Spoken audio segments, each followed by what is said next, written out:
Morning Prayer, living with full faith. In all this you greatly rejoice, though you suffer grief in all kinds of trials. Oh, that salvation for Israel would come out of Zion. When the Lord restores his people, let Jacob rejoice and Israel be glad. Psalm 14, verse 7. Let's pray.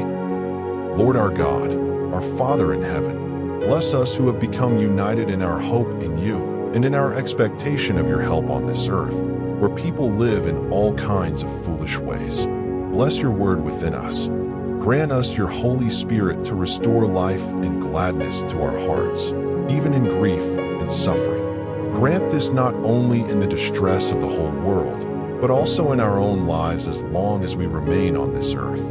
Let signs be seen on every hand that you help us and give us a strength we can rely on.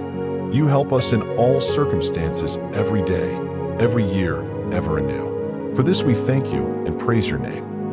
Amen. Subscribe for daily prayer. Like and share to bless more people.